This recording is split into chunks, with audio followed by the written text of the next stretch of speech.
Do you remember the torch outside? Yeah. So now I can tell you that that torch is a replica. It's not the real torch. Because when they remodeled the library, they discovered that the real torch was too fragile to be outside.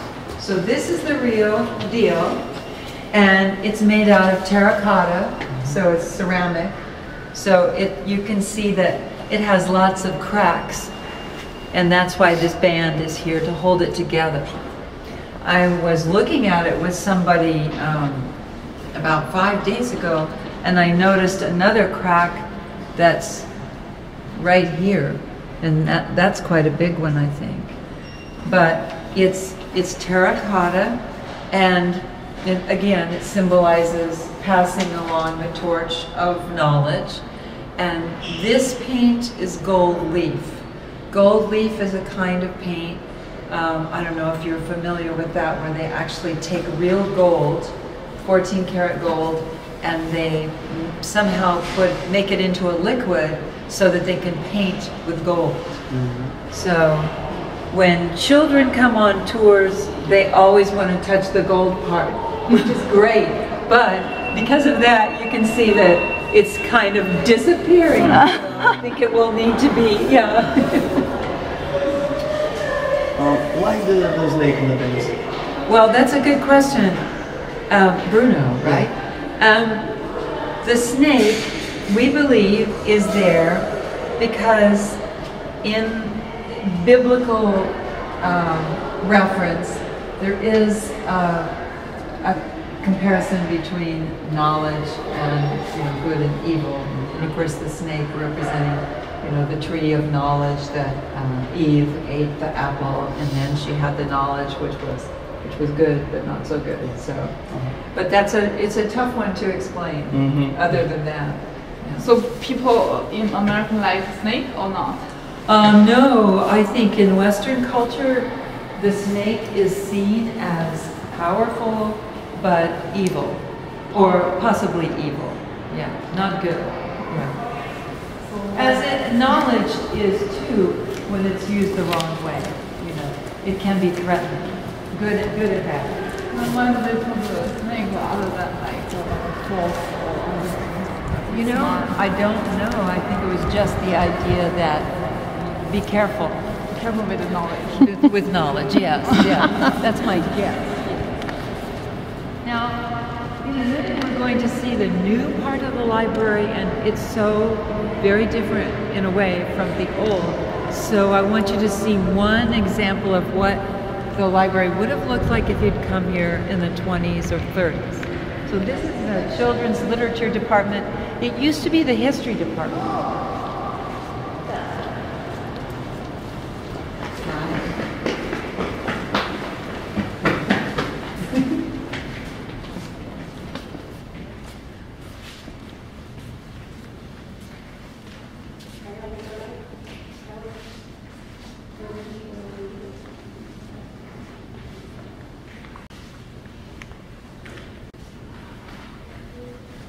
So this is what the library would have looked like in the old days, except that, of course, these are new carpets.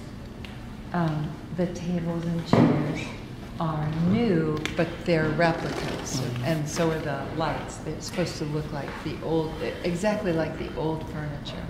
And you notice the really beautiful twisted metalwork separating smaller rooms from the main room. And these murals were painted by a different artist. These murals were in a different place in the library, but then they were getting wet, so they were moved here to protect them. And some of them have been restored. That's why some of them you can see more clearly than, like this one is very dark. So it hasn't been restored yet. Mm-hmm. The man who built the new part of the library loved tapestries. So he designed this carpet. And remember we saw the murals, the lady with the petticoat and the man with the top hat kissing her hand? Well, if you look here, you can see the lady with the petticoat and the man with the top hat kissing her hand. And if you start looking carefully, you can see other people. You can see a man with a banjo. It seems like if you're a kid, you can see more than I can. But I can see there are two men, and maybe an Indian. There's another picture of the petticoat and the man kissing her hand. There's a man with a banjo or a guitar. So you see those outlined in blue. So the man who designed the new part was just having fun. So we're going to see a puppet theater.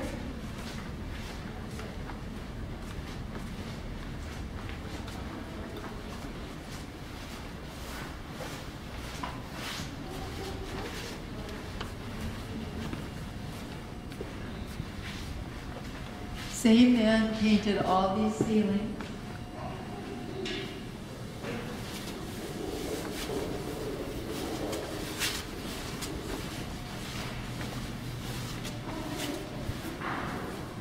Cool in here. So the ceiling is old. The ceiling is old. So when the library was reopened, because it's so old and because it's a historical landmark, the old part of the library cannot be damaged or changed, but we can put things inside the old part. So that's what happened here. A radio station, KLOS, donated a lot of money to the library so they could build this little puppet theater for the kids. And every Saturday, oh, she's gonna sneeze. Every Saturday at 2:30, children come here with their parents or grandparents, and they can watch a puppet show. And in these cabinets, which are new, there are supplies, you know, like paints, pastels, pipe cleaners, things like that, so they can make art projects. So this is kind of interesting. Now we'll take a secret passage. I don't want to lose anybody. We're going to come out right at the torch.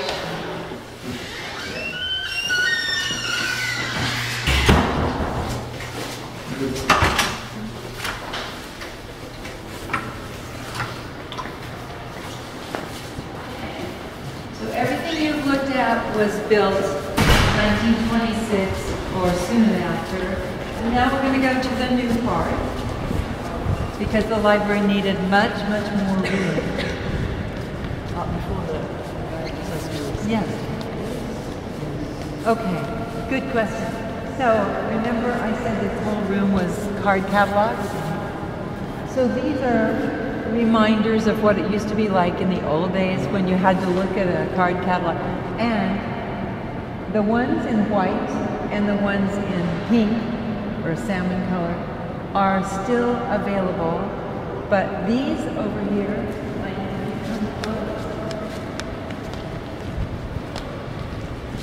you can see Gerald Weitzman, Tony and Jean Pritzer. These people, every single one has donated $5,000 or more to the library, because the library is kind of on a limited budget. So there are lots of programs that it can't have unless people donate. So these are telling you if there's still pink or white paper, it means anyone can donate $5,000 and have your name put up here. So that's what it's showing. Sometimes it's organizations. Friends of San Pedro Branch Library, that must be an organization. Sometimes it's private companies, but it's very nice. But there's still a lot of room for more donations.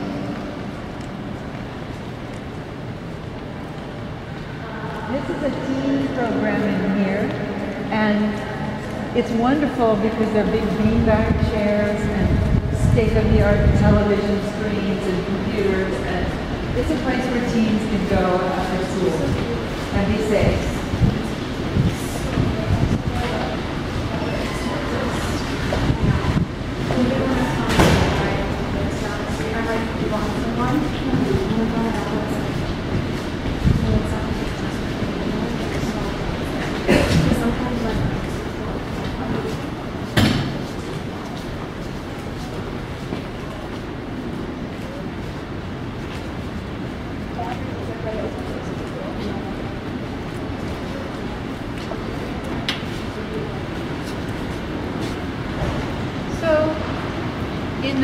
1993, or a little before then because it opened in 1993, something wonderful happened.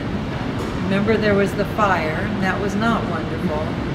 But some people said, oh, tear this down, it's too old, we need to start over. And other people said, no, save it, it's a beautiful building. But there was a lot of, disagreement. This man who built what is now the tallest building in Los Angeles, in fact, west of the Mississippi River, it's called U.S. Bank Building. And I probably can't see it from here, but it's a very famous building. He wanted to be able to build that building, and he knew the library needed money to build a bigger building. And he said, I will buy the air rights. So in Los Angeles and in New York City and in other big cities, you can't just decide to build a tall building. You have to have permission. Mm-hmm. Otherwise, we'd be walking around, with no sunlight at all. So he bought the air rights and paid the library $230 million for that privilege. So the library had all that money to spend on a new part of the library, but they couldn't go up. They had to go down. So that's why all of this is 4 stories down. So almost all of the books, magazines, newspapers, DVDs, CDs, almost everything the library has is in this new part of the library. Most of the old part is like administrators, the children's department, which we just went through, information, things like that. But most of the holdings are here. So that architect's name was Norman Pfeiffer, and he completed his job, and then they needed some light, although there was quite a bit of light coming in from the ceiling because of these windows, but they needed an artist to create these chandeliers. So this is an artist from Florida, and his name is Theron Staton, and a lot of people hate these and a lot of people love them. So it's kind of a mixed feeling. But we're going to look at them from here, and then we'll go downstairs and look up, and they look very different from below. So these are made out of fiberglass and painted, and the artist wanted to do something with this. He said, I want 3 chandeliers to show that the library has materials on very different things in the world. My first chandelier will show that we have information on the natural world: egg, bird, flower, prism. All these things occur out in nature. The second chandelier has to do with information on things that people make, human-made. I don't want to say man-made anymore because women can make it too, so, right? House, wheel, vase, glasses, musical note. And the third chandelier has to do with things that we call metaphysical or spiritual that we just don't understand completely. There's an infinity sign. There, you can see the angel, I think, with the wings. You can't see a heart, not the kind of heart that's really inside us, but the heart like the love heart, So these are things we want to know more about, but we really don't understand completely. So those are the chandeliers he created. And children always want to know why someone would write graffiti on that egg. You see that it says Toko, right?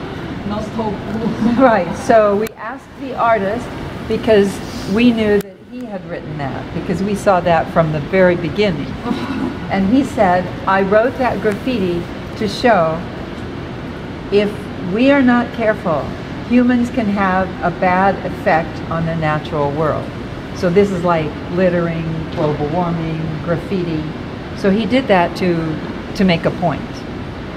So you don't have to worry about somebody sneaking out, on a ladder doing that at the library at the middle of the night. So everybody's good with an elevator?